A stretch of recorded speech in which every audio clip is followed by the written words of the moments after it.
Aduwa igwe emabo. Hayruma warasa rijalu bani adabu salihu wa usinu sadai tadabuta. Aduwa agalabi jali kamabo. Mo iwo authentic. Oya komabo. Oya mo be so kale wa. Tadabuta. Mo be pass. Ya buda ya sawiro. Ya fani wo le to le mabo. Ya wa. Aba fala bismillah.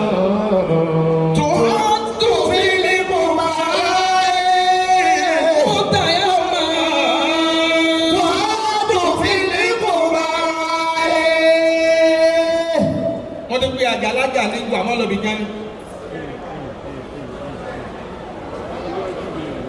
eda ko ko be pass message ni wa pa me tu bere ile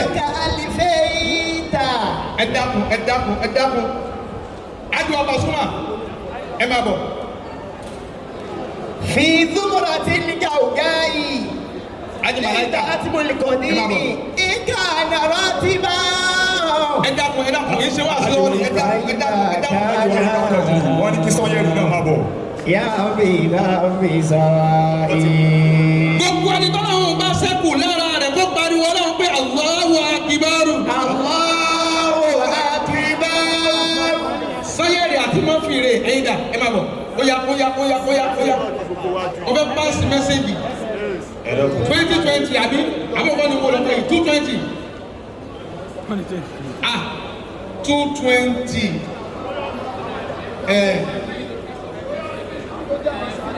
220 Rasulul Khair ẹni tí máa ó ti mẹ́ni tí máa fi ẹran lé ara wọn sí mi adìwà ṣáta. Masha Allah. Mẹ́sẹ̀jì tí ní. Mẹ́sẹ̀jì mo fẹ́ pàṣẹ sí ẹ dákun.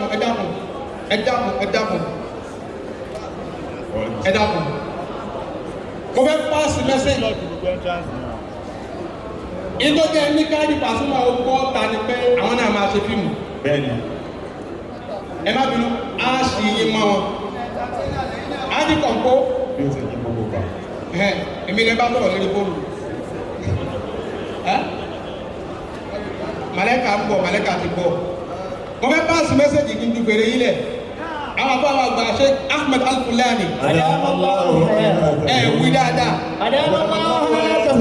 Yóò bá ní ẹgbẹ́ agbẹ́rẹ́ fẹ́ni tí ń kun rán. Ẹni tí ó kun rárí ẹ̀yìn èèyàn. Okun alẹ́ kan. Kò ní ṣe pé. Èmi ò lè kun ẹran bí àbá Al-Fulani. Bó ti rí nù. Ó lo ìsinmi bímá. Ìmọ̀lẹ́dẹ́ ìfẹ́rẹ́. Àmọ́jẹ́ ti ń jẹ́ ìwọ́n mọ̀ pé àwọn làwọn rán mi.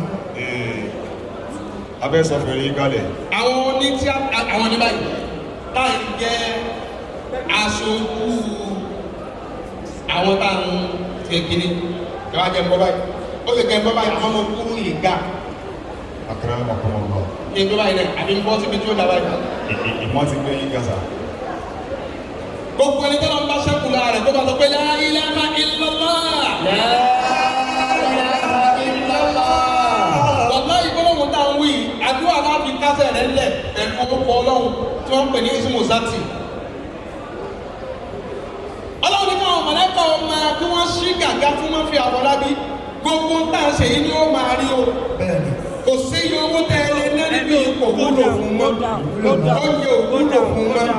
Àmọ́ ń tá a bá dájọ́ ní la ilaha illallah ò bá bá tó fún wallahi kò lè jẹ́ tó yóò fi máa kó àwọn ẹlòmíì. Bí wọn náà bá fẹ́ kẹ̀bi ara rẹ ní tòkó yìí tó o sì fẹ́ rí bíbá àti àmúdélé bá ń pariwo náà pé la ilaha illallah. Tí wọ́n á sì fún wípé ó yá máa kírun máa gba àwẹ̀ yóò bá yí padà lẹ́ẹ̀kan náà lábàdẹni tí yóò máa ṣiṣẹ́ ọmọ àlìjánnà bí irú eléyìí tó padà gbẹ̀yìn ọ̀rọ̀ Murphy Afọlábí.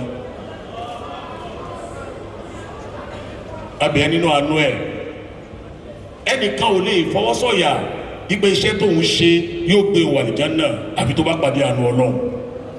Bá a ṣe jókòó yìí kò sí nǹkan tá a fẹ́ fún Murphy Afọlábí o àánú la wá béèrè lọ́dọ̀ Ọlọ́run fún o whether you are a Christian or you are a Muslim, kò sẹ́ni tí ò nídìí àánú Ọlọ́run o.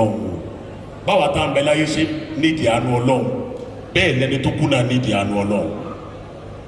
Ọwọ́ rẹ méjèèjì tó tẹ̀ ọ́n, bó bá lè bá ń wọ àárín ọwọ́ yẹn tó lè wí gbólóhùn yìí wípé Bismillahirrahmanirrahim. Bismillahirrahmanirrahim. Alhamdulillahi Rabbil Alamin. Alhamdulillahi Rabbil Alamin. Ar-Rahmanir-Rahim. Ar-Rahmanir-Rahim. Maliki Yawmiddin. مالك يوم الدين. اللهم صل اللهم صل على سيدنا محمد على سيدنا محمد وعلى آله وعلى آله وصحابه. Bobby Afolabi ló lọ yìí. Ṣé lè fẹ́ sọ̀rọ̀? Powerful PE.